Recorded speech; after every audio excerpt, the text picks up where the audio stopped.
The sky was darkening over Jerusalem, but what was approaching was not just night.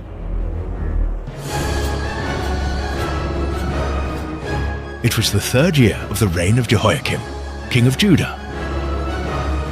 On the horizon, a storm of iron and fire marched mercilessly. Babylon had awakened.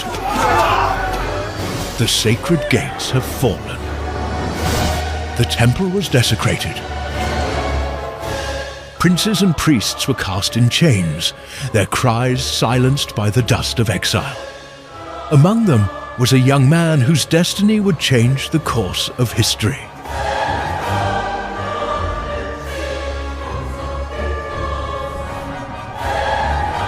His name was Daniel. But this is not just the story of a captive. It is not just the account of a prophet in a foreign land. It is the beginning of an invisible war between human kingdoms and eternal decrees. It's a whisper from the ages, a warning for all times. Some say Daniel spoke of the past, others that he foresaw the end. What if the words that were sealed for centuries are about to be fulfilled? And the wise ones will understand.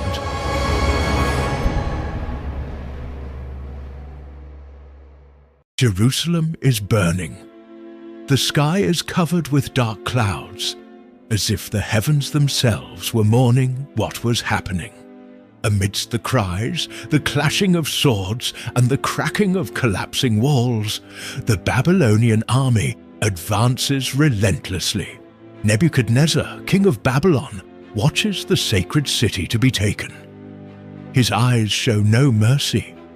Next to him, advisors write down names, wealth and order, the separation of the most promising young people.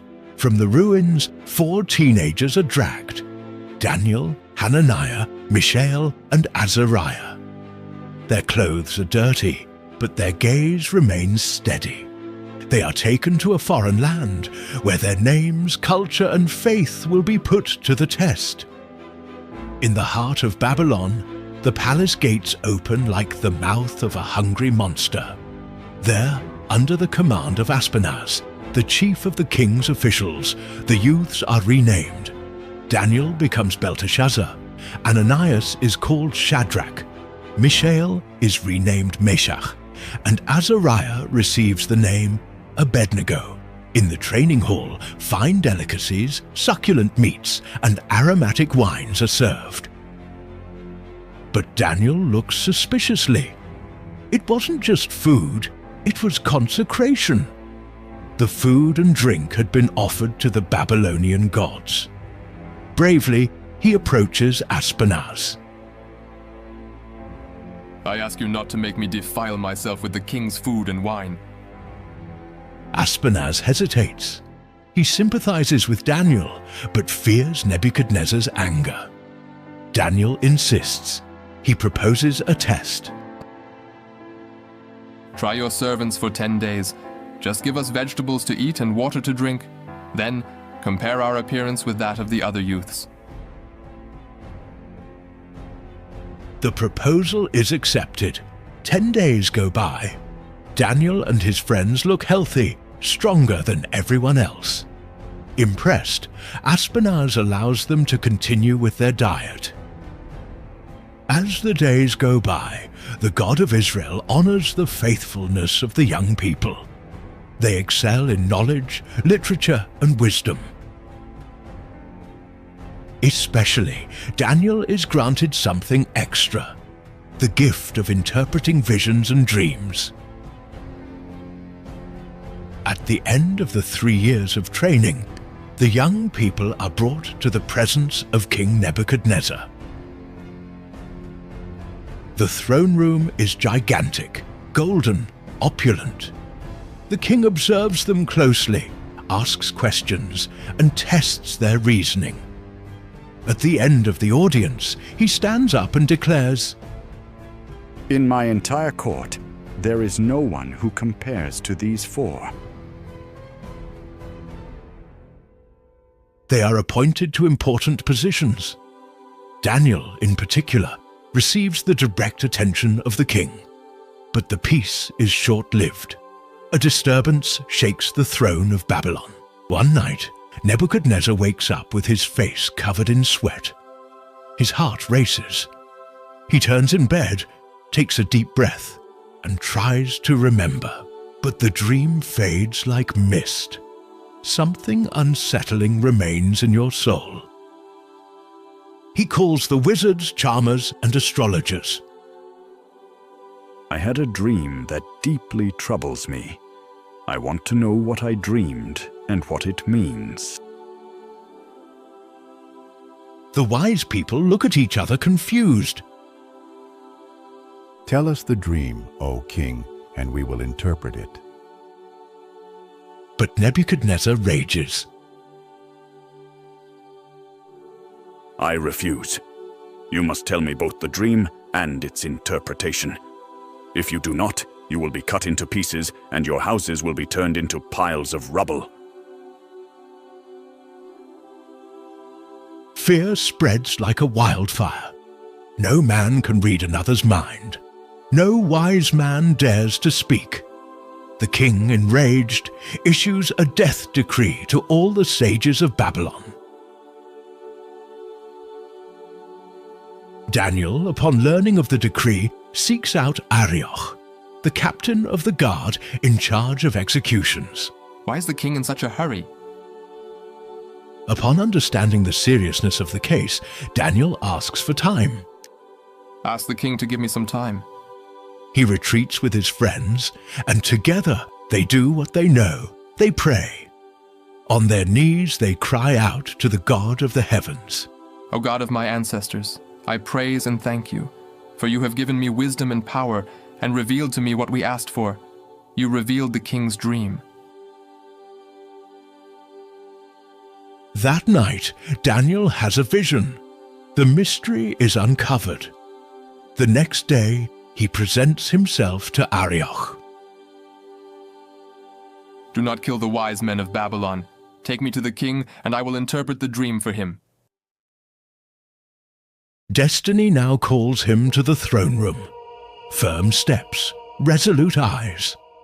The crowd waits in silence. Before Nebuchadnezzar, Daniel does not boast. No wise enchanter, wizard, or soothsayer can reveal this mystery, but there is a God in heaven who reveals mysteries. And there, in that sacred moment, the young Hebrew begins to reveal the content of the dream that the king had forgotten. It is a huge statue with a head of gold, a chest of silver, a belly of bronze, legs of iron, and feet of iron and clay. The king's breathing stops. Daniel continues. You, O king, are the head of gold.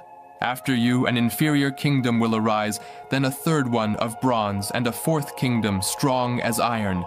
In the end, a kingdom that God will establish will come, an eternal kingdom that shall never be destroyed.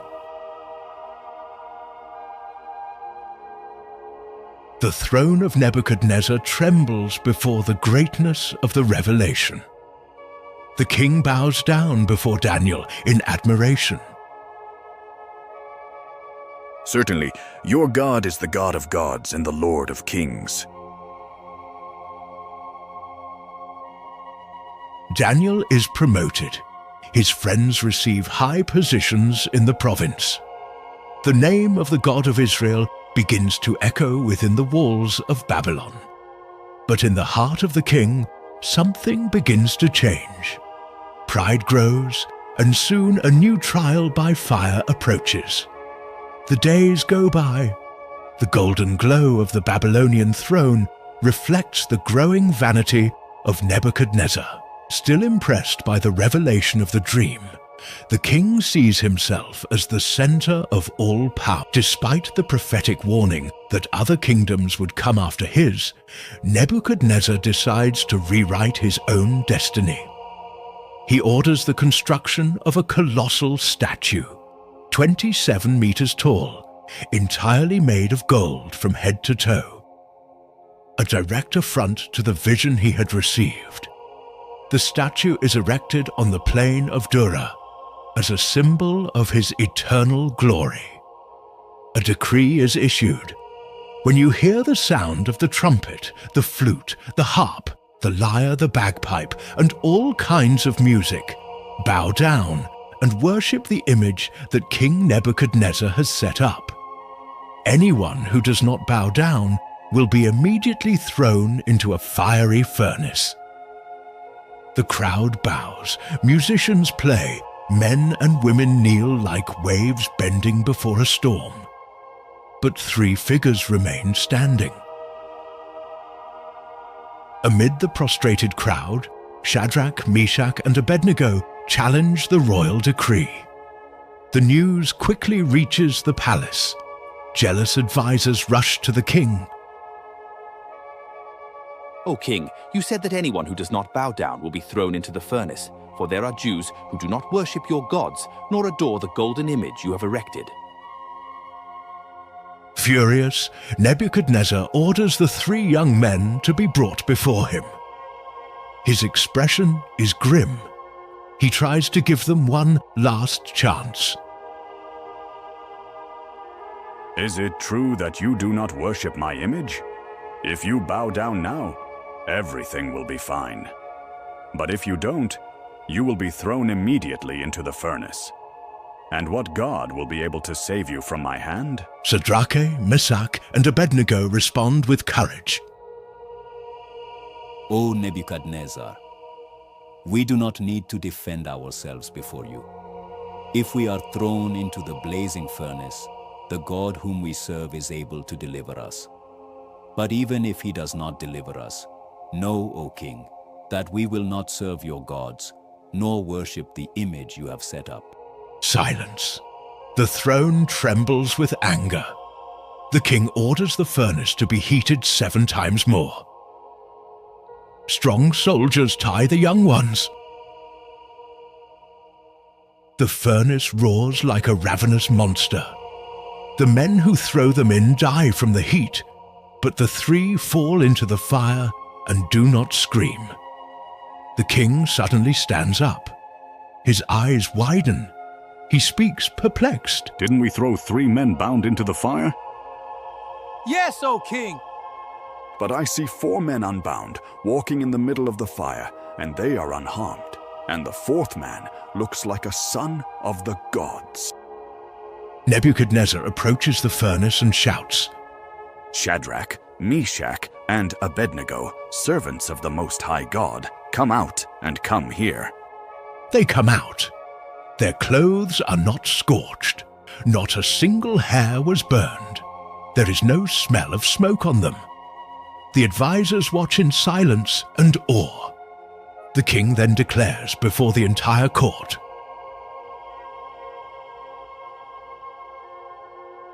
Praise be to the God of Shadrach, Meshach, and Abednego, who sent his angel and delivered his servants. No other God is able to deliver like this. They are promoted to even higher positions, but deep down, the king remains torn between fear and pride. An internal struggle begins to grow. One night while the city sleeps, the king has another dream. This time, it is different. He sees a gigantic tree that touches the sky and is visible to the ends of the earth. Its branches feed and shelter all creatures, but a heavenly messenger descends and shouts, "Cut down the tree, trim its branches, spread its fruit, but leave the stump with roots, bound with iron and bronze. Let the human mind be removed and be given the heart of an animal, until he recognizes that the Most High rules over the kingdoms of men." The king wakes up disturbed. He calls for Daniel. The atmosphere in the room is tense. Daniel listens to the account in silence. In the end, he is astonished. His expression changes. Nebuchadnezzar notices. Do not be afraid to tell me, Belteshazzar. What does the dream mean? Daniel takes a deep breath and replies, O king, may this dream apply to your enemies. The tree is you. You have grown and become strong. Your greatness reaches unto the sky, but you will be expelled from among men and will live like animals. You will eat grass like a cow. And this will last 7 times until you recognize that the Most High rules over the kingdoms of men. The king remains silent. Daniel, with compassion, pleads, O king, accept my advice. Renounce your sins and practice justice. Maybe then you will prolong your prosperity. But time goes by and pride wins.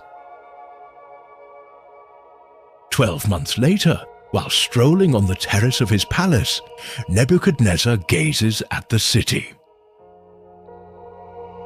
Isn't this the great Babylon that I have built as a royal residence, with my power and for the glory of my majesty? Before the sentence ends, a voice echoes from the heavens. O King Nebuchadnezzar, your royal authority has been taken from you. At the same moment, he goes mad. He is expelled from the palace, lives in the fields, eats like the oxen. His body gets wet like the dew. His hair grows like eagle feathers. His nails like bird claws. The glory of the most powerful man on earth is reduced to humiliation. At the end of the 7 times, the king lifts his eyes to the sky. His reason returns to him. He kneels down and, with a choked voice, declares, Praise the Most High. Honor and glorify the one who lives forever. His reign is eternal. He humbles those who walk with pride. Restored to the throne, Nebuchadnezzar acknowledges there is a God above all thrones of the earth. But Babylon will not last forever. Soon, another king will emerge, one who will disdain the sacred and whose end will be sealed by an invisible hand. Time passes. Nebuchadnezzar disappears from records. The throne of Babylon now belongs to Belshazzar, the grandson of the former king. But, unlike his grandfather, who learned to fear the God of the heavens, Belshazzar indulges in mockery, arrogance, and rampant idolatry. It is night. The palace is filled with music and wine. A lavish banquet is offered to 1,000 nobles. Women dance. Pagan priests chant profane songs. The atmosphere is one of drunkenness and decadence. Amidst the euphoria, the king has a macabre idea. Bring the gold and silver cups taken from the temple of the Hebrew God in Jerusalem. Let's toast with them. The sacred relics that had been consecrated to the God of Israel are now desecrated in a mocking ritual. Belshazzar raises a cup. The deities of gold, silver, bronze, iron, wood, and stone. Everyone laughs, drinks, celebrates. But then the room falls into a sudden and cold silence. A hand appears without a body, just luminous and supernatural fingers that write fiery words on the palace wall before everyone's eyes. Mene Mene Tekel Parsin. Panic. The musicians stop. The glasses fall to the floor. Belshazzar turns pale. His legs shake. His knees knock together. He shouts, Call the magicians, the fortune tellers, the enchanters. Whoever can decipher these words will be dressed in purple, receive a gold chain, and be the third in the kingdom. But no one understands the inscription. The mystery paralyzes the court, until the Queen Mother, hearing the commotion, enters the room and addresses the king with reverence. O king, do not be troubled. Among us there is a man in whom the spirit of the holy gods dwells. In the days of your grandfather Nebuchadnezzar, he revealed dreams and mysteries. His name is Daniel. Daniel is brought. Now older, his face carries wisdom and firmness. He observes the scene, the cups on the floor, the spilled wine, the fiery writing still pulsing on the wall. Belshazzar tries to seduce him with promises. If you interpret these words, you will be dressed in purple, receive gold, and rule by my side. But Daniel refuses. You can keep your gifts. Give your awards to someone else. Still, I will read the inscription and reveal to the king what it means. Silence deepens. The eyes in the room fix on him. The king, the Most High, gave Nebuchadnezzar power, glory, and majesty. But when he became filled with pride, he was brought down. You, Belshazzar, knew all this, but you did not humble yourself. On the contrary, you rose up against the Lord of heaven. You brought the temple cups for this banquet. You praised gods who see nothing and hear nothing, but you didn't glorify the God who gives you breath. Daniel points to the wall. This is the message. Meli, God has numbered the days of your reign and determined the end. Tekel, you have been weighed and found wanting. Parsim, your kingdom will be divided and given to the Medes and Persians. The sentence is given. Daniel remains silent. A shiver runs down the spine of those present. Belshazzar, astonished, still keeps his word. He orders Daniel to be dressed in purple, places gold on his neck, and declares him the third most powerful in the kingdom. But it is already too late. That same night, while the king sleeps drunk and the city drowns in arrogance, Cyrus the Persian and Darius the Mede's troops invade Babylon through the Euphrates River waters, secretly diverted. Without resistance, the gates are taken. Belshazzar is killed, and Babylon falls before the new empire, the Medo-Persian Empire.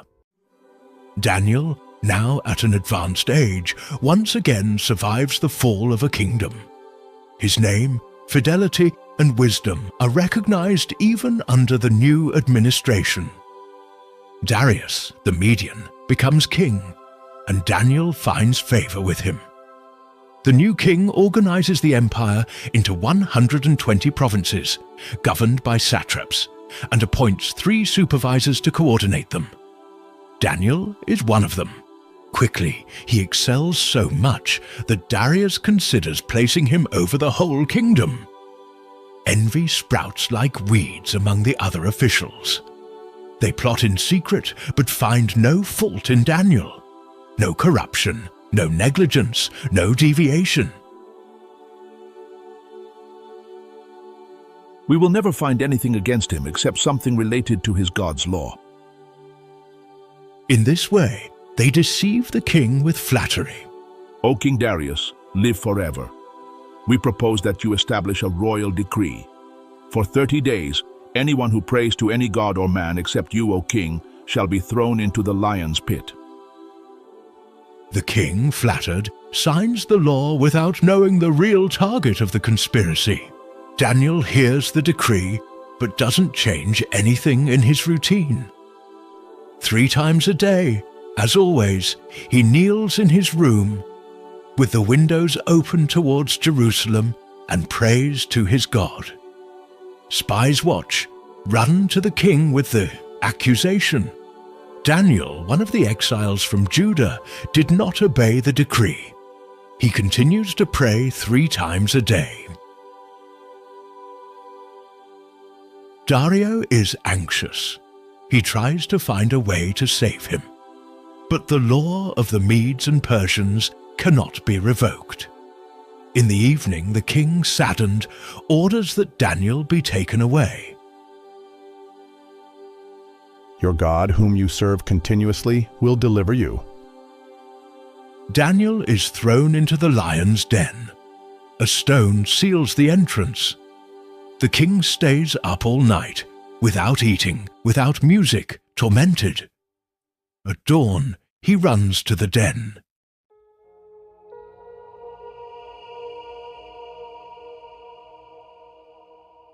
Daniel, servant of the living God, did your God save you from the lions? And a voice echoes from the depths. O king, live forever. My God sent his angel, who shut the mouths of the lions. They did not hurt me, as I was found innocent before him, and also before you, O king. Dario is happy. He orders that Daniel be taken out without a scratch. And the men who accused him are thrown in instead. The lions devour them before they even hit the ground. Dario writes a new decree. Worship and revere the God of Daniel, for he is the living God who endures forever. His kingdom will not be destroyed. His dominion will never end. Daniel's faith shines brighter than ever. But even he can't imagine that soon he will begin to see visions beyond his time. Apocalyptic revelations that span kingdoms and centuries. The days of action and politics are behind us. Daniel is now in his old age. The youthful features have given way to a wise and serene expression. Still respected in the high circles of the new empire, he dedicates his evenings to meditation, fasting, and prayer. But the peace surrounding him on the outside contrasts with what begins to happen in God begins to reveal visions. On a silent night, Daniel falls asleep in his chamber. The curtain sways with the wind. He wakes up with his heart racing. He has just witnessed something that human words can barely describe. I had a vision during the night. I saw 4 winds of heaven stirring up the great sea, and 4 great beasts, different from one another, came up out of the sea. The first was like a lion with eagle wings. As I watched, its wings were torn off. It was lifted from the ground and given a human mind. The second one seemed like a bear, risen on one side with 3 ribs between its teeth. It was told, "Get up and devour a lot of flesh." The third was like a leopard, with 4 wings on its back and 4 heads, and dominion was given to it. But the fourth was different, terrible, frightening, very strong. It had big iron teeth. It devoured and tore apart, and what was left, it trampled with its feet. It was different from all the previous ones, with 10 horns. While Daniel was watching the horns, another small one appeared, knocking down 3 of the first ones. It had eyes like a man's and a mouth that spoke arrogantly. As I watched, thrones were placed, and the Ancient of Days took his seat. His clothing was white as snow, and the hair of his head like pure wool. His throne was flames of fire. A river of fire flowed before him. Thousands served him. Millions stood before him. The books were opened. Daniel watches the scene with fear. The little horn continues to speak against the Almighty. But then I saw someone like a son of man coming with the clouds of heaven. He approached the Ancient of Days and was led into his presence. He was given dominion, glory, and an eternal kingdom. Daniel wakes up sweating, falls to his knees. His mind is troubled, his spirit distressed, but God has not finished. Another night, another vision, this time in the form of a symbol and conflict. He sees a ram with 2 tall horns, one higher than the other. It runs to the west, north, and south. No animal can resist. But then, a goat appears from the west, with a notable horn between its eyes. It flies over the surface of the earth without touching the ground. With fury, it strikes the ram and destroys it. The goat grows in power, but its great horn breaks. In its place, 4 smaller horns appear, and from one of them appears a small horn, which grows powerfully. It brings down the army of the heavens to the ground, casts down stars, desecrates the sanctuary, ends the daily sacrifice, and prospers even in rebellion. Daniel hears a voice ask, How long will this vision last? How long will the sanctuary and the army be trampled? And the answer comes, Until 2,300 afternoons and mornings. Then the sanctuary will be cleansed. Daniel wakes up again, exhausted. For days, he remains ill, shocked by what he saw. None of these visions are immediately clear, but the Spirit of God starts to give insight. Sometime later, during the reign of Cyrus, king of Persia, Daniel delves into the scriptures. He reads the writings of the prophet Jeremiah. He discovers that the desolation of Jerusalem would last 70 years. The revelation moves him deeply. He dresses in sackcloth, covers himself with ashes, and prays fervently. Lord, great and fearful God, who keeps the covenant and mercy with those who love you, we have sinned, committed iniquities, and been rebellious. We did not obey your servants, the prophets. Justice belongs to you, but to us, the confusion of face. Forgive us, Lord. Incline your ears and hear. While he prays, a shining figure appears before him. It's the angel Gabriel, sent with a divine answer. Daniel, I have come now to give you wisdom and understanding. From the beginning of your pleas, the order was given, and I came to inform you. You are very loved. Gabriel reveals the prophecy of the 70 weeks. 70 weeks are decreed for your people and your holy city to finish the transgression, to put an end to sin, to atone for iniquity, to bring in everlasting righteousness, to seal both vision and prophecy, and to anoint the most holy. Daniel listens closely. Gabriel goes on. From the issuing of the order to restore Jerusalem until the Anointed One, the Prince, there will be 7 weeks and 62 weeks. Afterward, the Anointed One will be killed and will be no more. The city and the sanctuary will be destroyed. A people of a prince who is to come will come like a flood, and until the end, there will be war and desolations. Daniel writes everything down, but his heart is restless. The numbers, the times, the events, everything points to something far beyond his era. He sees, still in vision, a time of distress that will come upon the people of God. But he also hears a promise. Wise men will shine like the brightness of the firmament, and those who lead many to righteousness like the stars forever. Once again, Daniel wakes up. The window in his room filters the pale light of dawn. He sits, wrapped in silence.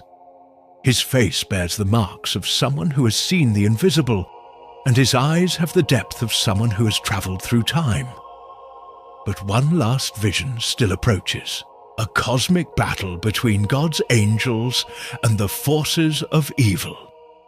The final revelation that will end your prophetic calling and seal the words until the time of the end. Daniel is on the brink of the last great revelation of his life. Now elderly, he carries the weight of the kingdoms he witnessed crumble, the kings he advised, and the visions that changed his soul. But now, what he will see transcends empires. God will carry him to the unseen battles, to the end time, where nations, kings, and powers intertwine under divine supervision. In the 3rd year of Cyrus's reign as king of Persia, Daniel begins fasting.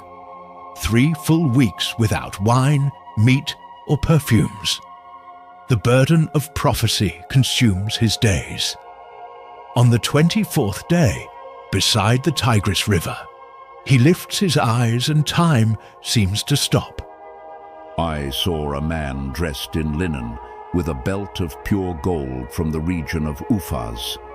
His body was like beryl, his face like lightning, his eyes like flaming torches, his arms and legs shone like polished bronze, and his voice was like the roar of a crowd. The men who were with him run away terrified. Daniel falls on his face to the ground without strength. But the celestial being touches him and lifts him gently. Daniel, man who is greatly loved, pay attention to the words I am going to say to you. From the first day you set your heart to seek understanding, your words were heard. But then, the revelation. There was a war in the spiritual realm. The prince of the Persian kingdom resisted me for 21 days, but Michael, one of the foremost princes, came to my aid. The curtain of the invisible opens. Angels and powers engage in battles that shape the course of history.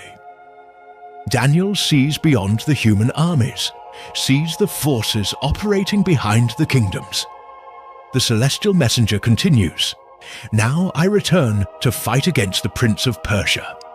Next will come the Prince of Greece. But first, I want to reveal to you what is written in the Book of Truth. And then begins the longest and most detailed prophecy ever given to a man. Daniel hears about kings of Persia, about the rise of a powerful king of Greece, Alexander the Great, whose early death will divide his empire into 4. Of these, 2 will stand out, the king of the south and the king of the north. Their wars, alliances, and betrayals unfold before Daniel like scenes from a future not yet lived. The king of the north will exalt himself, desecrate the temple, abolish the daily sacrifice, and set up the abominable idol. He will flatter those who violate the covenant, but the people who know their God will show strength and resist. The vision speeds up. Daniel sees persecutions, martyrs, false peace treaties, palace intrigues, and an arrogant ruler who will exalt himself above all gods. He will exalt himself above everything that is called God. He will honor a strange god with gold, silver, and precious stones. He will act against powerful fortresses with a strange god. But your downfall will be sudden. It will come to an end, and there will be no one to help. Daniel breathes with difficulty. The magnitude of what he sees exceeds his human capacity. But the revelation is not over. The messenger speaks of the end of times. At that time, Michael, the great prince who protects the children of your people, will arise. There will be a time of distress, such as has never happened since the nation existed until that time. But at that time, your people will be delivered, everyone who is found written in the book. And then the whisper of eternity. Many of those who sleep in the dust of the earth will awaken, some to eternal life, others to shame and everlasting contempt. The wise will shine like the brightness of the sky. Those who lead many to righteousness will shine like the stars forever and ever. Daniel trembles. His face turns to the ground, but once again it is touched with tenderness. The messenger concludes, Go, Daniel. These words are sealed and closed until the time of the end. Daniel tries to understand everything he heard, but the answer is straightforward. Follow your path. You will rest, and at the end of days you will rise to receive your inheritance. Silence. The scene ends with Daniel in his chamber, looking at the Babylonian horizon. which no longer belongs to glorious kings. His eyes, now tired, gaze upon a distant time, a time when kings and kingdoms will fall. But the eternal rock will triumph. On the wall, the shadows of the sunset dance. Daniel kneels one last time, whispering, Your kingdom is eternal, O Lord, and your dominion will have no end. Thus ends the journey of the faithful prophet.